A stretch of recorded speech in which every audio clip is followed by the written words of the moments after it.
नमस्कार दोस्तों, mission art के इस ऑनलाइन प्लेटफॉर्म पर एक बार फिर से आपका हार्दिक स्वागत व अभिनंदन। आज अपन राजस्थान लोक सेवा आयोग द्वारा जो ड्राइंग एंड पेंटिंग की यानी सहायक आचार्य की जो अभी एग्जाम करवाई गई थी, उस एग्जाम की ऑफिशियल आंसर की है वो विभाग ने जारी कर दी है।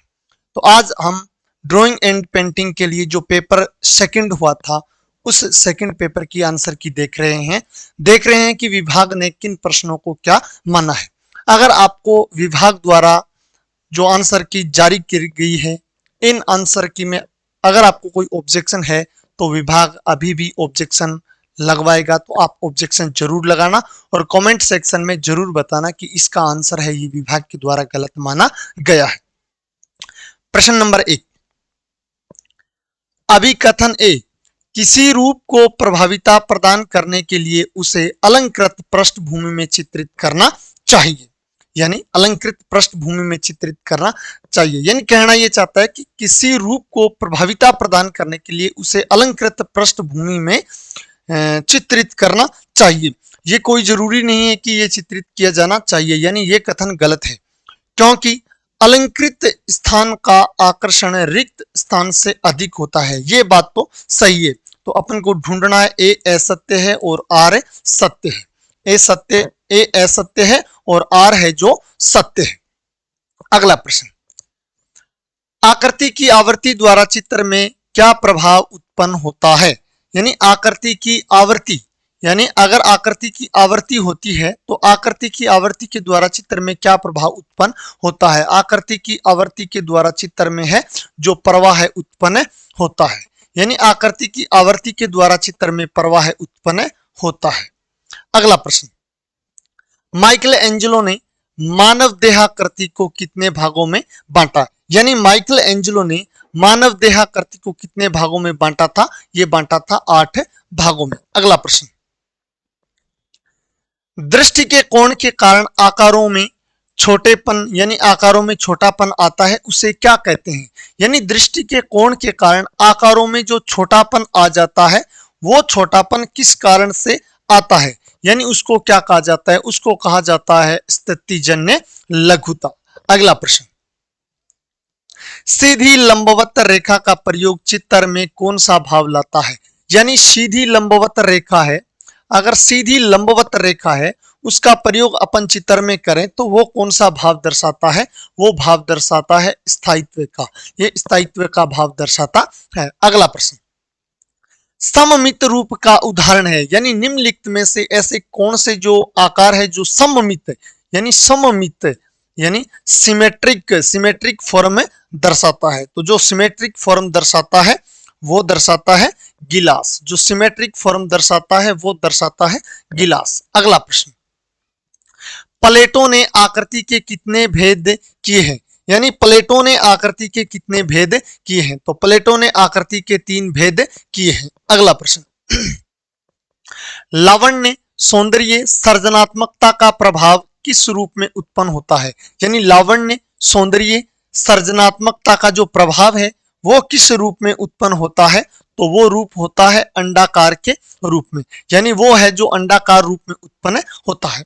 अगला प्रश्न, द्विआयामी तल पर त्रिआयामी प्रभाव उत्पन्न किया जा सकता है। यानी द्विआयामी धरातल पर त्रिआयामी प्रभाव है वो किन के माध्यम से उत्पन्न किया जा सकता है। तो वो उत्पन्न किया जा सकता है तान के माध्यम से, यानी तान के माध्यम से द्विआयामी धरातल पर त्रिआयामी प्रभाव है जो उत्पन्न किया जा सकता है। अगला प्रश्न, भारतीय चित्रकारों द्वारा मध्यकालीन यूरोपीय चित्रकारों ने चित्र भूमि विभाजन की कौन सी पद्धति का प्रयोग किया था। यानी भारतीय चित्रकारों और मध्यकालीन यूरोपीय चित्रकारों ने चित्र भूमि विभाजन की कौन सी पद्धति का प्रयोग किया था। तो भारतीय चित्रकारों और मध्यकालीन यूरोपीय चित्रकारों ने जिस यानी चित्र भूमि के लिए जो विभाजन किया था वो किया था समविभक्ति। वो उन्होंने विभाजन किया था कौन सा, समविभक्ति विभाजन। अगला प्रश्न, चित्र में विरोधाभास वाली तान का प्रयोग लाता है। यानी चित्र में विरोधाभास, यानी चित्र में विरोधाभास वाली जो तान है, चित्र में विरोधाभास वाली तान का प्रयोग क्या लाता है। तो वो लाता है चित्र में ओज, यानी विरोधाभास वाली तान का प्रयोग करेंगे तो चित्र में ओज आ जाएगा, यानी ये माना है विभाग ने। अगला प्रश्न, निम्न में से जल रंग और तेल रंग परस्पर मिलाने से बना पोत किस श्रेणी का उदाहरण है? यानी जल रंग और तेल रंग को आपस में मिलाकर अगर पोत बनाए तो वो पोत है जो किस श्रेणी के अंतर्गत आएगा? वो पोत आएगा सर्जित पोत की श्रेणी के अंतर्गत। अगला प्रश्न, चित्र में एकरसता समाप्त करना किसका कार्य है? चित्र में एकरसता समाप्त करना किसका कार्य है? तो चित्र में अगर एकरसता समाप्त करनी हो तो वो कार्य है किसका? प्रभाविता, यानी प्रभाविता है ये चित्र में एकरसता को क्या कर देती है? समाप्त कर देती है। अगला प्रश्न, स्थिर बिंदु को दृष्टि से मिलाने वाली रेखा को कहते हैं। यानी स्थिर बिंदु को अगर दृष्टि से, यानी स्थिर बिंदु को दृष्टि से, यानी स्थिर बिंदु को दृष्टि से मिलाने वाली जो रेखा है, यानी स्थिर बिंदु को दृष्टि से मिलाने वाली जो रेखा है उस रेखा को क्या कहा जाता है? यानी उस रेखा को कहा जाता है दृष्टि रेखा। अगला प्रश्न, dry brush stroke, dry brush stroke का प्रयोग किसमें सहायक है? यानी ड्राई ब्रश स्ट्रोक का, ड्राई ब्रश स्ट्रोक है ये किसमें सहायक है? तो ड्राई ब्रश है ये तान व पोत उत्पन्न करने में क्या है?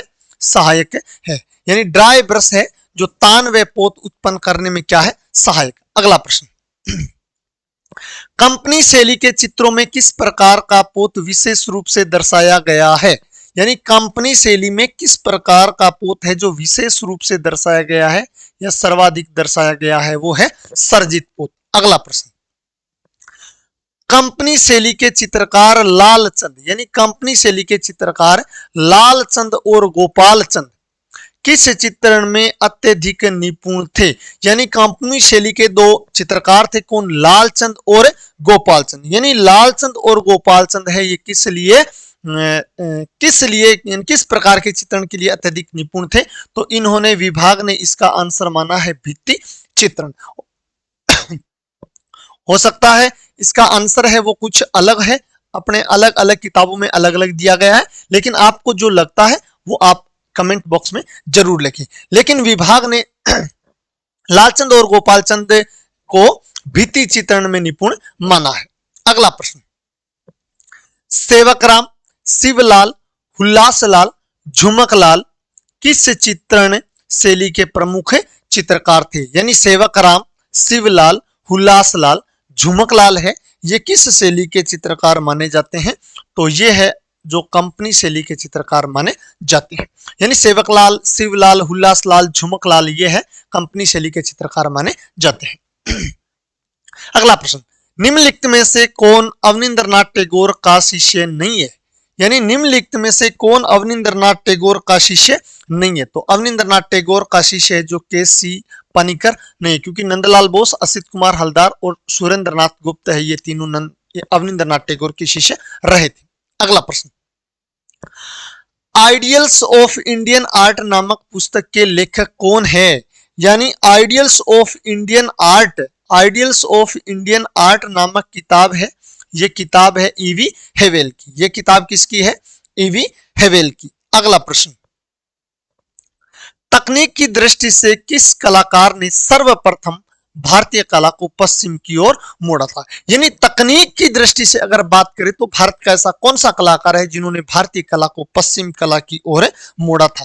तो वो कलाकार था राजा रवि वर्मा, क्योंकि राजा रवि वर्मा ने तेल चित्रण में कार्य किया था। अगला प्रश्न, निम्न में से अवनींद्रनाथ टैगोर के जीवन की अंतिम रचना कौन सी थी? यानी ये जो दी गई रचनाएं हैं, इन रचनाओं में अवनींद्रनाथ टैगोर के जीवन की अंतिम रचना कौन सी मानी जाती है? तो अवनींद्रनाथ टैगोर है इसके जीवन की अंतिम रचना मानी जाती है काटुम कुटुम, ये मानी जाती है काटुम कुटुम। अगला प्रश्न, अमृता शेरगिल के निम्नलिखित में से किस चित्र पर भारतीयता की झलक नहीं दिखाई देती है? यानी अमृता शेरगिल का ऐसा कौन सा चित्र है जिसके ऊपर भारतीयता की झलक दिखाई नहीं देती है? तो वो है कौन सी? स्लिप। वो चित्र कौन सा है? स्लिप। ये स्लिप ऐसा चित्र है जिसके ऊपर भारतीयता की झलक दिखाई नहीं देती है। अगला प्रश्न, निम्नलिखित में से कौन चित्रकार पेग ग्रुप के संस्थापक सदस्यों में था? यानी निम्नलिखित में से ऐसा कौन सा कलाकार है जो पेग ग्रुप के संस्थापक सदस्यों में से एक माना जाता है? वो है फ्रांसिस न्यूटन सुजा, यानी जिसे अपन शॉर्ट में लिखते हैं FN सुजा, यानी FN सुजा। अगला प्रश्न, अमर्ता शेरगिल का प्रिय रंग कौन सा था? यानी अमर्ता शेरगिल का प्रिय रंग कौन सा माना जाता है? वो माना जाता है लाल, यानी अमर्ता शेरगिल का प्रिय रंग कौन सा माना जाता है? लाल माना जाता है। अगला प्रश्न, शांति निकेतन में कला भवन की स्थापना किसने की थी? यानी शांति निकेतन में कला भवन की स्थापना जिसने करी थी वो थे रविंद्रनाथ टैगोर। अगला प्रश्न, निम्नलिखित में से कौन the introduction to Indian artistic anatomy पुस्तक के लेखक हैं? The introduction to Indian artistic anatomy नामक ये पुस्तक है। इस पुस्तक के लेखक माने जाते हैं कौन? अवनींद्रनाथ टैगोर, यानी इस पुस्तक के जो लेखक हैं वो माने जाते हैं कौन? अवनींद्रनाथ टैगोर। कौन सी? The introduction to Indian artistic anatomy नामक पुस्तक। अगला प्रश्न, बंगाल के महान संत चैतन्य महाप्रभु के आध्यात्मिक जीवन पर निम्न में से किसने चित्रण किया था? यानी बंगाल के महान संत चैतन्य महाप्रभु के आध्यात्मिक जीवन पर चित्रण कार्य किसने किया था? तो यह कार्य किया था छितेंद्रनाथ मजूमदार ने। यह कार्य किसने किया था? छितेंद्रनाथ मजूमदार ने किया था। अगला प्रश्न, निम्नलिखित में से किसने लकड़ी पर वार्निश कर टेम्परा पद्धति से चित्रण की विशिष्ट तकनीक विकसित करी थी? यानी निम्नलिखित में से ऐसा कौन सा कलाकार है जिन्होंने लकड़ी पर वार्निश कर टेम्परा पद्धति से चित्रण की विशिष्ट तकनीक यानी तकनीक विकसित करी थी? तो ये कलाकार रहे थे असित कुमार हलदार। ये कलाकार रहे थे कौन? असित कुमार हलदार। अगला प्रश्न, निम्नलिखित में से कौन से चित्रकार एक कवि और संगीत आयोजक भी थे? एक कवि और संगीत आयोजक, इनमें से कौन सा कलाकार था? वो था असित कुमार हलदार।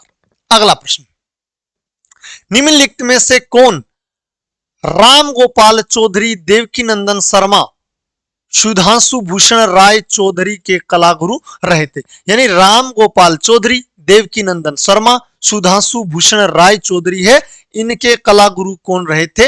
इनके कलागुरु रहे थे शैलेंद्रनाथ डे। इनके कलागुरु कौन रहे थे? शैलेंद्रनाथ डे। अगला प्रश्न, कारु संघ की स्थापना किसने की थी? तो कारु संघ की स्थापना किसने करी थी? ये करी थी नंदलाल बोस ने।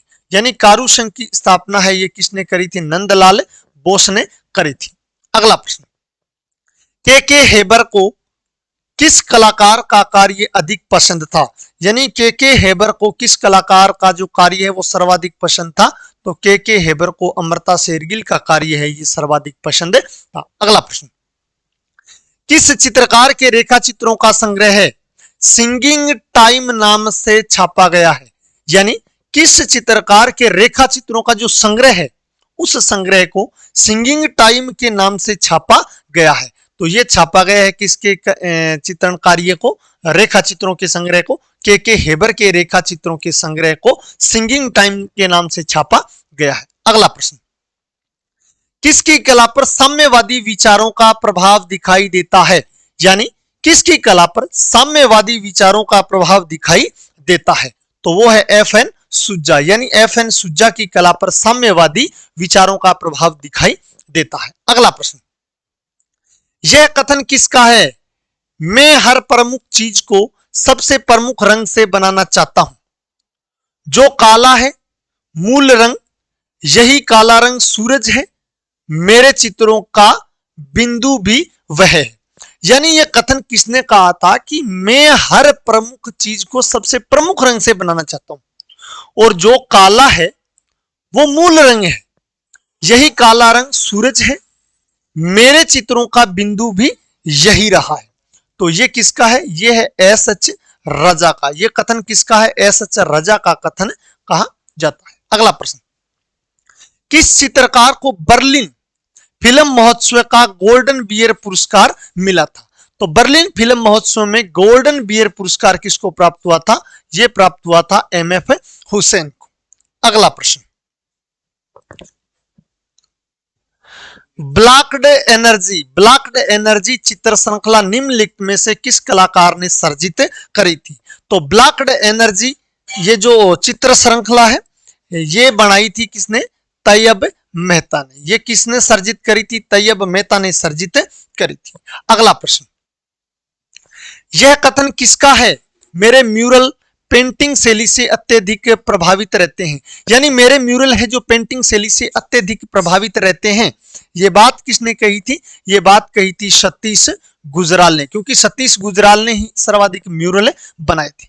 अगला प्रश्न, निम्नलिखित में से कौन मूर्तिकार है जो निशानेबाज, पहलवान, संगीतज्ञ और चित्रकार भी थे? यानी इनमें से ऐसा कौन सा मूर्तिकार है वो निशानेबाज था, पहलवान था, संगीतज्ञ था और संगीतज्ञ के साथ साथ वो एक चित्रकार भी था? तो वो रहा था डीपी राय चौधरी। वो कौन रहा था? डीपी राय चौधरी, यानी देवी प्रसाद राय चौधरी। अगला प्रश्न, प्रदोष दास गुप्ता का शिल्प कंडोलेंस किस माध्यम में बना है? यानी प्रदोष दास गुप्ता का शिल्प है कौन सा? कंडोलेंस। ये किस माध्यम में बनाया गया है? तो ये बनाया गया है कांस्य माध्यम में। ये किस माध्यम में बनाया गया है? कांस्य माध्यम में बनाया गया है। अगला प्रश्न, हिम्मत शाह किस समूह के संस्थापक सदस्य रहे थे?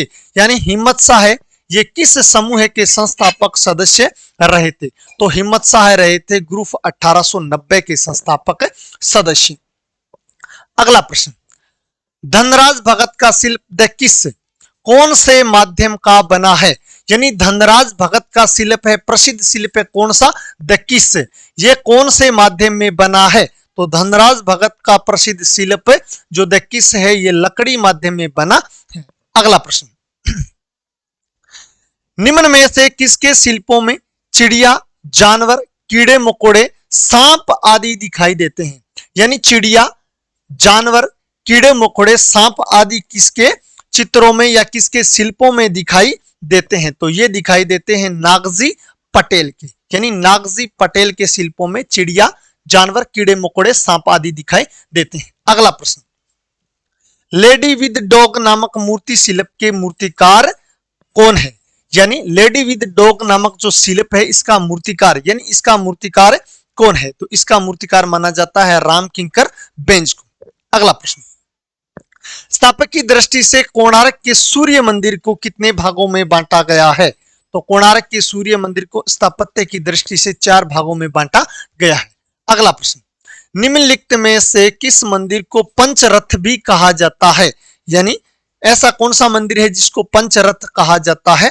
तो पंचरथ जिस मंदिर को कहा जाता है वो है कोणार्क का सूर्य मंदिर। कौन सा मंदिर? कोणार्क का सूर्य मंदिर। अगला प्रश्न, एलोरा की कौन सी गुफा संख्या छोटा कैलाश के नाम से जानी जाती है? यानी एलोरा की ऐसी कौन सी गुफा है जिसे छोटा कैलाश के नाम से जाना जाता है? तो वो है गुफा संख्या 30। यानी गुफा संख्या 30 को छोटा कैलाश कहा जाता है। एलोरा की कौन सी गुफा संख्या विश्वकर्मा की गुफा के नाम से जानी जाती है? तो विश्वकर्मा की गुफा है जो गुफा संख्या 10 को कहा जाता है। अगला प्रश्न, चंद बरदाई के पृथ्वीराज रासों में खजुराहो का उल्लेख किस नाम से हुआ है? यानी चंद्र बरदाई के पृथ्वीराज रासों में खजुराहो है, उसका उल्लेख है वो किस नाम से किया गया है? तो खजुराहो का उल्लेख है जो खजूरपुरा के नाम से किया गया है। अगला प्रश्न, निम्नलिखित में से घंटाई मंदिर स्थित है? यानी घंटाई मंदिर है जो कहां पर है?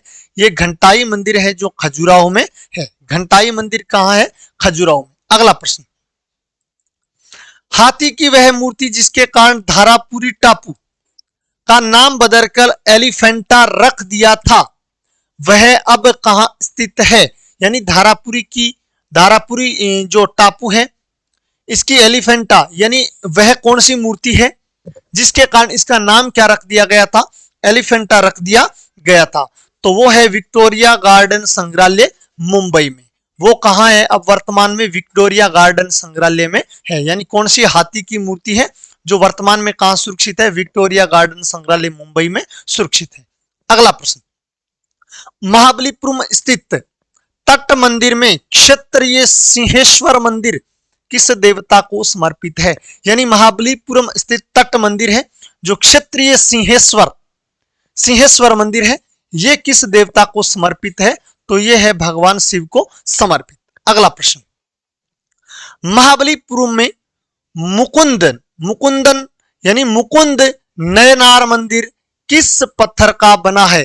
तो मुकुंद नयनार मंदिर है, यह है जो चोकोनाइट जो पत्थर है इस पत्थर से बना है। यानी किस पत्थर से बना है? चोकोनाइट पत्थर से बना है। कौन सा? मुकुंद नयनार मंदिर। अगला प्रश्न, आभानेरी स्थित हर्षत माता मंदिर वर्तमान में कितनी वेदिकाएं हैं? यानी आभानेरी में जो हर्षत माता मंदिर है इसकी वर्तमान में कितनी वेदिकाएं हैं? इसकी वर्तमान में 2 ही वेदिकाएं हैं। अगला प्रश्न, आभानेरी स्थित हर्षत माता मंदिर मूलतः किस देवता को समर्पित है? यानी आभानेरी में जो हर्षत माता मंदिर है ये मूल रूप से भगवान विष्णु को समर्पित है। यानी मूलतः ये भगवान विष्णु को समर्पित है। अगला प्रश्न, सोमेश्वर मंदिर कहां स्थित है? तो सोमेश्वर मंदिर है जो किराडू में स्थित है। अगला प्रश्न, सीकर के हर्षनाथ की पहाड़ी पर स्थित मंदिर में श्री हर्ष के नाम से किस देवता की पूजा करी जाती है? तो हर्ष के रूप में भगवान शिव की पूजा करी जाती है। यानी सीकर में हर्षनाथ पहाड़ी पर यह श्री हर्ष मंदिर है, इसमें क्या है कि भगवान शिव की पूजा करी जाती है। अगला प्रश्न, रणकपुर के चौमुखा मंदिर में कितने शिखर और मंडप है? यानी रणकपुर के चौमुखा मंदिर में 24 मंडप और 44 शिखर है। यानी 24 मंडप और 44 शिखर है। अगला प्रश्न, खजुराहो की भांति मैथुन दृश्य रणकपुर के कौन से मंदिर में है? यानी खजुराहो की भांति जो मैथुन दृश्य है वो रणकपुर के किस मंदिर में है? तो ये रणकपुर के तीर्थंकर पार्श्वनाथ जो मंदिर है इस मंदिर में बनाए गए हैं। अगला प्रश्न, जगत में अंबिका माता मंदिर में मातृ देवी दुर्गा की प्रतिमा किस रूप में है? यानी जगत उदयपुर में अंबिका मंदिर है, उस अंबिका मंदिर में मातृ देवी दुर्गा प्रतिमा है जो किस रूप में है? यानी किस रूप में है? तो शांत व अभय रूप में। कौन से रूप में है? शांत व अभय रूप में। अगला प्रश्न, देलवाड़ा के लूण वसही मंदिर यानी देलवाड़ा के लूण वसही मंदिर के रंग मंडप में विद्या देवियों की खड़ी मूर्तियों की संख्या कितनी है? तो ये कितनी मानी गई है? ये 16 मानी गई है। अगला प्रश्न, देलवाड़ा के विमल वसही मंदिर को किस मुस्लिम शासक के आक्रमणों से नुकसान पहुंचा था? यानी देलवाड़ा में विमल वसही मंदिर है, इस मंदिर को किस मुस्लिम शासक ने आक्रमण करके नुकसान पहुंचाया था? तो ये कौन था? अलाउद्दीन खिलजी। ये कौन था? अलाउद्दीन खिलजी। अगला प्रश्न, अर्थुणा का प्राचीन नाम क्या था? यानी अर्थुणा का प्राचीन नाम क्या था? ये था उत्थुनका। यानी उत्थुनका। अर्थुणा का प्राचीन नाम क्या था? उत्थुनका। अगला प्रश्न, मंडलेशा मंदिर कहां स्थित है? तो मंडलेशा मंदिर है ये अर्थुणा मंदिर बांसवाड़ा में स्थित है। ये मंडलेशा मंदिर है जो कहां है? अर्थुणा मंदिर बांसवाड़ा। अगला प्रश्न, आभानेरी का हर्षत माता मंदिर है, यानी आभानेरी का जो हर्षत माता मंदिर है ये कैसा मंदिर है? ये एकाश्मीय मंदिर माना जाता है। यानी ये मंदिर कैसा माना जाता है? एकाश्मीय मंदिर माना जाता है। अगला प्रश्न, किराडू मंदिर बाड़मेर की मंदिर संख्या 4 यानी किराडू का बाड़मेर में इसके जो मंदिर संख्या 4 किस देवता को समर्पित है? तो ये है जो भगवान शिव को समर्पित है। यानी किराडू में जो मंदिर संख्या 4 है, ये 4 नंबर का मंदिर है, ये किसको समर्पित है? भगवान शिव को समर्पित है। अगला प्रश्न, निम्नलिखित में से वह कौन सा मंदिर है जहां मातृ देवी तथा दिक्पालों के अतिरिक्त किसी अन्य देवी की प्रतिमा नहीं है? यानी ऐसा कौन सा मंदिर है जहां पर केवल और केवल मातृ देवी और दिक्पालों की ही मूर्तियां हैं, इसके अलावा अन्य किसी की मूर्ति नहीं है? तो यह है जगत का अंबिका माता मंदिर। ये कौन सा है? जगत का अंबिका माता मंदिर। अगला प्रश्न, चांद बावड़ी में जो कुंड है, कुंड के कितनी दिशाओं में सोपान माला है? सोपान माला यानी सीढ़ियां। यानी चांद बावड़ी में जो कुंड है उस कुंड की कितनी दिशाओं में सोपान माला है? तो ये सोपान माला है जो 3 दिशाओं में मानी गई है। अगला प्रश्न, हर्षत माता मंदिर सीकर किसने बनवाया था? यानी सीकर में जो हर्षनाथ मंदिर है, सीकर में हर्षनाथ मंदिर है, ये मंदिर किसने बनवाया था? तो ये मंदिर बनवाया था किसने? अल्लट ने। ये किसने बनवाया था? अल्लट ने बनवाया था। ठीक है, और हो सकता है कुछ इसके आंसर चहमान विग्रहराज को भी मानते हैं, तो आप देख लेना। लेकिन आरपीएससी ने अपनी ऑफिशियल की में क्या किसको माना है? अल्लट को माना है। अगला प्रश्न, हर्षनाथ मंदिर सीकर, सीकर को कौन प्रकाश में लाया? यानी प्रकाश में लाया था। यानी हर्षनाथ मंदिर जो सीकर में है, इसको प्रकाश में कौन लेके आया था? तो इसको प्रकाश में लेके आया था सार्जेंट ई डीन। प्रकाश में कौन लेके आया था? सार्जेंट ई डीन लेके आया था। अगला प्रश्न, खजुराहो के मंदिर की खोज कौन से सन में हुई थी? यानी खजुराहो के जो मंदिर है, इनकी खोज किस सन में हुई थी? तो इनकी खोज है ये हुई थी सन 1818। अगला प्रश्न, खजुराहो के लक्ष्मण मंदिर का निर्माण किसने करवाया था? यानी खजुराहो में जो लक्ष्मण मंदिर है, इस लक्ष्मण मंदिर का निर्माण करवाया था यशोवर्मन ने। अगला प्रश्न, कोणार्क के सूर्य मंदिर, यानी कोणार्क के सूर्य मंदिर के रथ में पहियों की संख्या कितनी है? तो कोणार्क में जो सूर्य मंदिर है, इसमें जो रथ है, इस रथ में जो पहिए, उन पहियों की संख्या कितनी मानी जाती है? 24 मानी जाती है। अगला प्रश्न, विचित्रचित्त के नाम से किसे पुकारा जाता है? तो विचित्रचित्त के नाम से पुकारा जाता है महेंद्र वर्मन प्रथम को। किसको पुकारा जाता है? महेंद्र वर्मन प्रथम को पुकारा जाता है। अगला प्रश्न, एक्सिस नामक कला पत्रिका जो सन 1935 में आरंभ हुई थी, वह किस वाद से संबंधित है? तो एक्सिस नामक यानी एक्सिस जो पत्रिका है जो 1935 में आरंभ हुई थी, ये अमूर्तवाद से संबंधित मानी जाती है। किस वाद से संबंधित? अमूर्तवाद से संबंधित मानी जाती है। अगला प्रश्न, निम्नलिखित में से नवशास्त्रीयवाद का सर्वप्रथम चित्र कौन सा है? तो नवशास्त्रीयवाद का सर्वप्रथम चित्र है जो होरेशिया का पर्ण माना जाता है। अगला प्रश्न, जाक दाविद किसके शिष्य थे? तो जाक दाविद है जो बूसे फ्रांसवा के क्या है? शिष्य माने जाते हैं। अगला प्रश्न, निम्नलिखित में से किसकी कला में अभिव्यंजनावाद के चिन्ह दृष्टिगोचर होते हैं? तो अभिव्यंजनावाद के दृष्टिगोचर किसके कला में होते हैं? ये वान गो की कला में होते हैं। ये किसकी कला में होते हैं? वान गो की कला में होते हैं। अगला प्रश्न, शैलियों की लड़ाई, शैलियों की लड़ाई नामक चित्र के चित्रकार कौन है?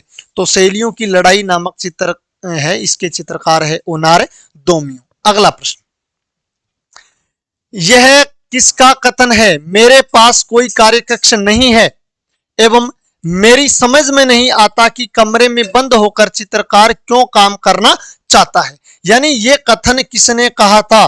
तो ये कथन कहा था क्लॉड मोने ने। किसने कहा था? क्लॉड मोने ने कहा था। अगला प्रश्न, किसके चित्र बिना सूचना अकस्मात खींचे गए जल्द छाया चित्र के समान दिखाई देते हैं? यानी बिना सूचना दिए अकस्मात खींचे गए जल्द छाया चित्र के रूप में किसके चित्रों को माना जाता है? तो यह माना जाता है एडगर देगा के चित्रों को। अगला प्रश्न, नव प्रभाववादी चित्रकार कौन है? तो नव प्रभाववादी चित्रकार जॉर्ज सोरा को माना जाता है। अगला प्रश्न, कुश्तीगरों का जुलूस नामक चित्र के चित्रकार कौन है? तो इसके चित्रकार है फर्डिनांड होडलर। यानी कुश्तीगार का जुलूस है, ये किसका चित्र है? फर्डिनांड जो होडलर है, इनका चित्र माना जाता है। अगला प्रश्न, भांड का महोत्सव नामक चित्र के चित्रकार कौन है? यानी भांड का महोत्सव नामक चित्रकार के चित्र के चित्रकार है हॉर्न मीरो, यानी जॉन मीरो। इंग्लिश वर्जन देखे तो आता है कौन? John Miro.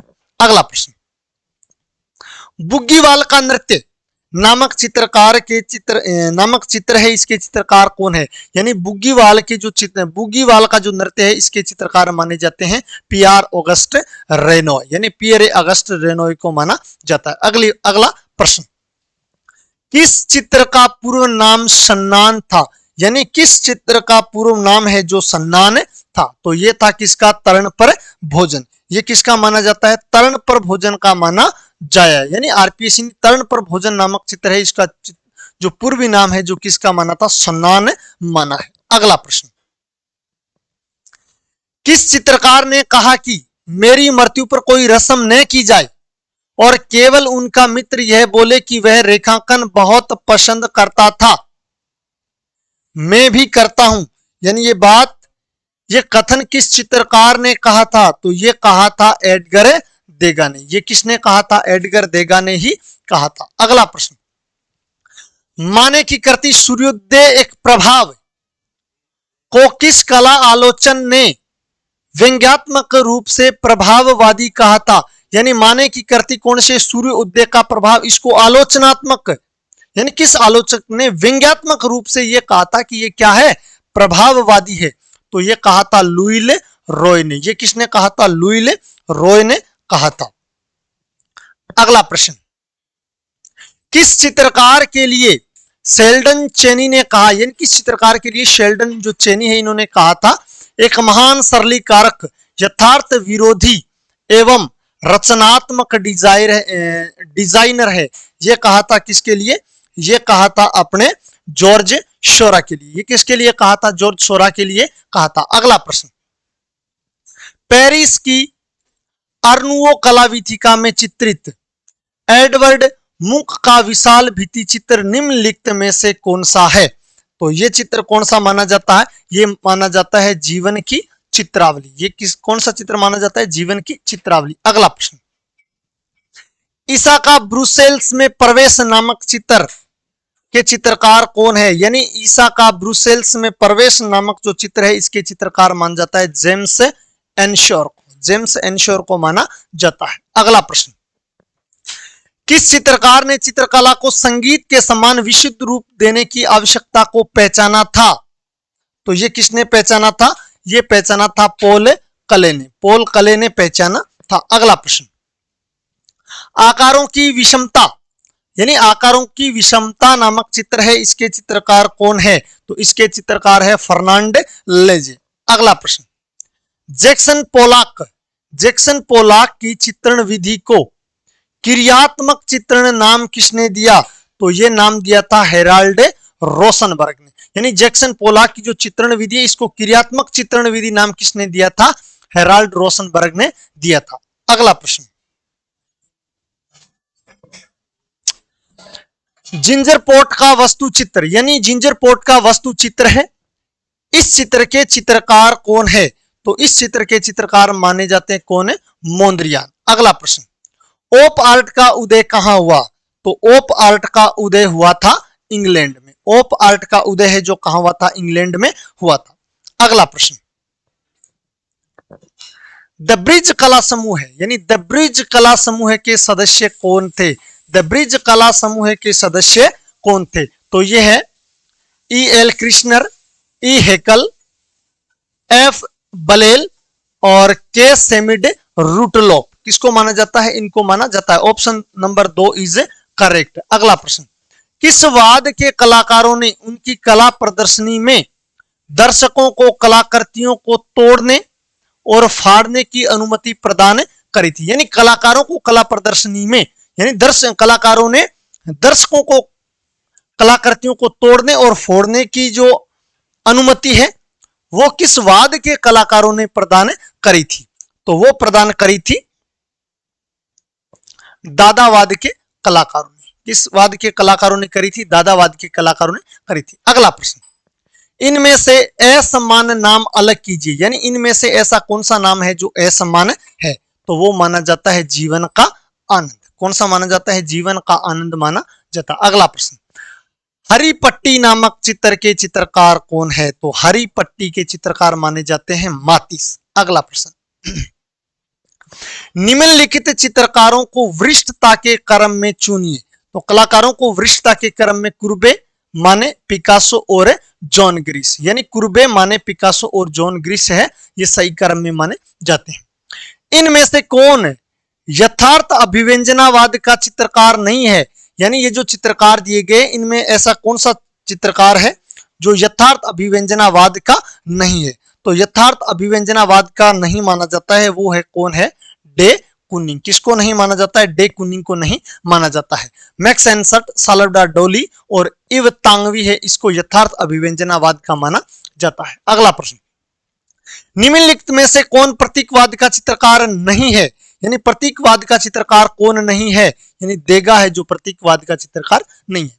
अगला प्रश्न, दृष्टि सातत्व नामक चित्र के चित्रकार कौन है? दृष्टि सातत्व नामक चित्र के चित्रकार है साल्वाडोर डाली। अगला प्रश्न, किसने कहा सौंदर्य शास्त्र का संबंध ललित कलाओं के माध्यम से अभिव्यक्त सौंदर्य है, यानी ये बात किसने कही थी? ये कही थी हेगेल ने।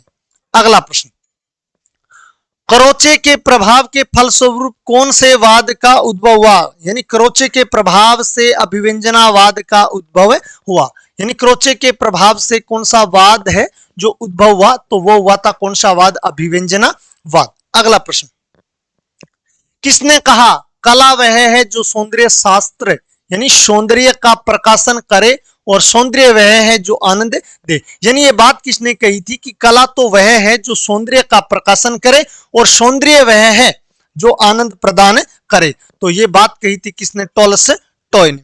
अगला प्रश्न, किसने कहा मेरे जीवन का महत्व चेतन की अपेक्षा अधिक है? यानी ये बात किसने कही थी कि मेरे जीवन का महत्व है जो चेतन की अपेक्षा अधिक है? तो ये बात कही थी फ्रॉइड ने। अगला प्रश्न, किसने कहा चेतन व्यवहार की नियंत्रक डोरियां अचेतन द्वारा खींची जाती है?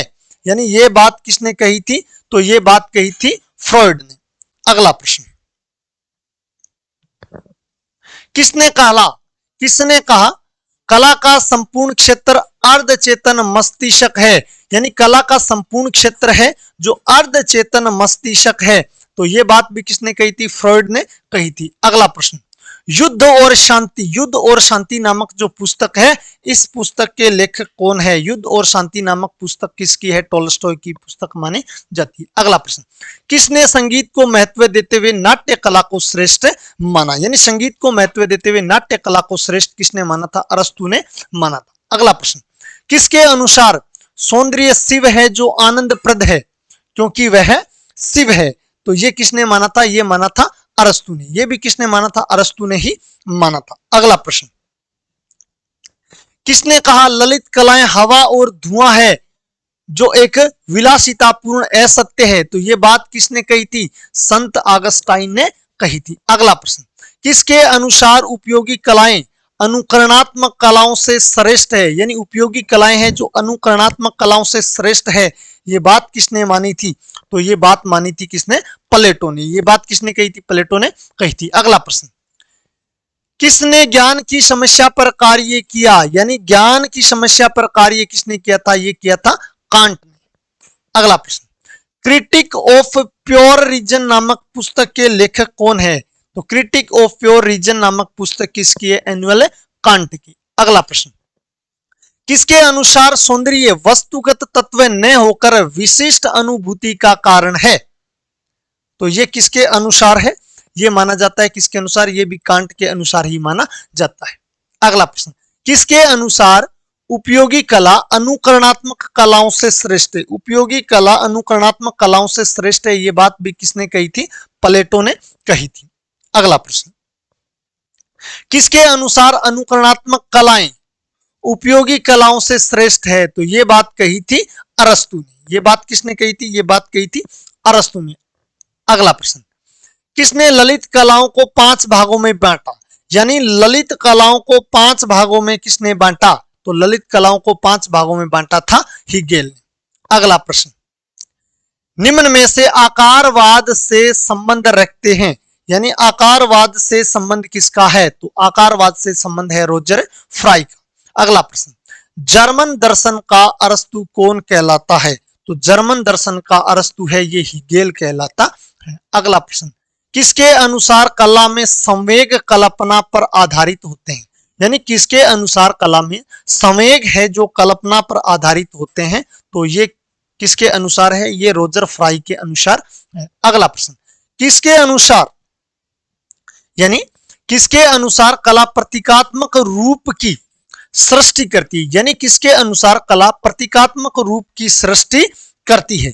तो ये किसके अनुसार है? ये है सुसेन लेंगर के अनुसार। अगला प्रश्न, सुसेन लेंगर किस देश से संबंधित है? तो सुसेन लेंगर है जो अमेरिका से संबंधित है। अगला प्रश्न, निम्नलिखित में से किसने सौंदर्य को नैतिक मूल्यों से अलग माना? यानी सौंदर्य को नैतिक मूल्यों से अलग जिसने माना था वो कौन था? जॉर्ज सांत्यान। अगला प्रश्न, फीलिंग ऑफ फोरम यानी फीलिंग ऑफ फोरम नामक जो पुस्तक है इसके लेखक कौन है? तो इसके लेखक है सुसेन लेंगर। अगला प्रश्न, जॉन रस्किन ने किस कलाकार की प्रशंसा में मॉडर्न पेंटर्स नामक पुस्तक लिखी? तो ये किसके प्रशंसा में लिखी थी? ये टर्नर की प्रशंसा में लिखी थी। अगला प्रश्न, निम्नलिखित में से किसने कला यानी किसने कला के लिए यानी कला के लिए का विरोध किया था? तो ये विरोध किसने किया था?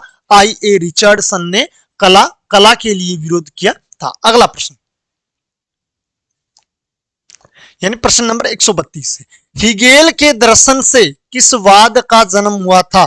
तो हिगेल के दर्शन से मार्क्सवाद का जन्म हुआ था। अगला प्रश्न, संत ऑगस्टाइन का काल कौन सा है? तो संत ऑगस्टाइन का काल है जो 354 ईसा पूर्व से 413 यानी 354 ईस्वी से लेकर के 430 ईस्वी तक का माना जाता है। अगला प्रश्न, किसके अनुसार रंगमंचीय कलाएं कामुकतापूर्ण होती है? यानी रंगमंचीय कलाओं को कामुकतापूर्ण किसने माना था? यह माना था संत ऑगस्टाइन ने।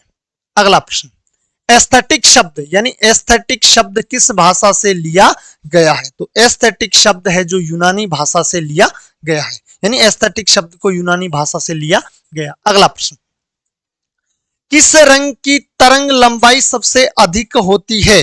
तो ये लाल रंग की जो तरंग लंबाई है जो सबसे अधिक होती है।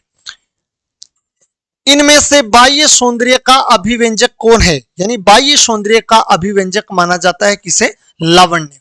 अगला प्रश्न, रंग की प्रकृति यानी रंग की प्रकृति किसे कहते हैं? तो रंग की प्रकृति कहते हैं रंगत। अगला प्रश्न, किसी रंग को बहुत देर तक देखते रहने के बाद यदि हम आंखें बंद कर ले तो किस रंग का अनुभव होगा? अगर अपन एक रंग को कई बार देखने के बाद अपनी आंखें बंद कर लेते हैं तो अपन को उस रंग का पूरक रंग यानी पूरक वर्ण है जो दिखाई देगा। अगला प्रश्न, मध्यम मान का प्रयोग चित्र में लाता है, यानी मध्यम मान का प्रयोग अगर हम करेंगे तो चित्र में क्या आ जाती है? चित्र में स्थिरता आ जाती है। अगला प्रश्न, शांत भावाभिव्यक्ति के लिए किस तरह का संयोजन होना चाहिए? शांत भावाभिव्यक्ति के लिए किस तरह का संयोजन होना चाहिए? तो शांत भावाभिव्यक्ति के लिए क्षितिजवत यानी हॉरिजेंटल संयोजन होना चाहिए। अगला प्रश्न, शुद्ध लाल रंग के घेरे के बाहर किस रंग की अनुभूति होती है? शुद्ध रंग जो शुद्ध लाल रंग है इसके घेरे के बाहर किस रंग की अनुभूति होती है? तो लाल का जो पूरक रंग है कौन सा? हरा, तो उसकी अनुभूति होती है। तो शुद्ध लाल रंग है और उसका पूरक रंग कौन सा होता है? हरा होता है। तो शुद्ध लाल रंग के घेरे है उसके बाहर है जो हरे रंग की अनुभूति होती है। अगला प्रश्न, विष्णु धर्मोत्तर पुराण में चित्र के कितने भेद बताए हैं? तो विष्णु धर्मोत्तर पुराण में चित्र के 4 भेद बताए। अगला प्रश्न, मानसोल्लास यानी मानसोल्लास में चित्र के कितने भेद बताए हैं? तो मानसोल्लास में चित्र के 5 भेद बताए। अगला प्रश्न, निम्नलिखित में से कौन सी रंगत अग्रगामी है? यानी निम्नलिखित में से कौन सी रंगत है जो अग्रगामी है? ये लाल रंगत है जो अग्रगामी मानी जाती है। अगला प्रश्न, किसी भी रंग में सफेद रंग मिलाने से उसका मान, किसी भी रंग में अगर अपन सफेद रंग मिलाते हैं तो उसका मान बढ़ जाता है। अगला प्रश्न, यदि काले वर्ण के बड़े स्थान के निकट छोटा सफेद स्थान हो तो वह प्रतीक होगा। यानी यदि काले वर्ण यानी काले रंग के बड़े स्थान के निकट यदि एक छोटा सा सफेद रंग का छोटा स्थान हो तो उसका मतलब क्या होगा? तो उसका मतलब होगा दुख। उसका मतलब क्या होगा? दुख ही होगा। अगला प्रश्न, चित्र में पतले रंग के साथ मोटे खुरदरे रंग का प्रयोग, यानी चित्र में पतले रंग के साथ मोटे खुरदरे रंग का प्रयोग करते हैं तो ये क्या कहलाता है? विरोधाभास लाता है। ये क्या लाता है? विरोधाभास लाता है। अगला प्रश्न, यानी कला के औपचारिक संतुलन में समान भार केंद्र है, यानी कला के औपचारिक संतुलन में समान भार यानी केंद्र से, समान भार देखना है, किससे? केंद्र से देखना है। बराबर दूरी पर रहते हैं, यानी बराबर दूरी पर रहते हैं कि नहीं रहते हैं? बिल्कुल रहते हैं। असमान दूरी पर रहते हैं? नहीं, असमान दूरी पर नहीं रहते हैं। ये बात तो क्या हो गई? असत्य हो गई, यानी ए तो है सत्य और बी क्या हो गया? असत्य। अगला प्रश्न, शांत भावनाओं को प्रकट करने वाले संयोजन में सफेद, नीले, भूरे और पीले रंगों की वर्ण योजना का उपयोग करना चाहिए, यानी वर्ण योजना का उपयोग करना चाहिए। यानी शांत भावनाओं को प्रकट करने के लिए सफेद, नीले, भूरे और पीले वर्णों की जो वर्ण योजना है उसका प्रयोग करना चाहिए। कोमल भावों को प्रकट करने वाले चित्र में कोमल और चिकनी पोत का उपयोग करना चाहिए, यानी ये बात भी क्या है? सत्य है। ये बात भी क्या है? सत्य है। तो आंसर हो जाएगा ए और बी दोनों क्या है? सत्य। इसी के साथ ये जो पेपर था ये कंप्लीट हो चुका है। इस वीडियो को ज्यादा से ज्यादा शेयर करना और कमेंट बॉक्स में कमेंट जरूर करना, नहीं? और मिलते हैं अपने नेक्स्ट वीडियो में। तब तक के लिए वंदे मातरम, जय हिंद, जय भारत।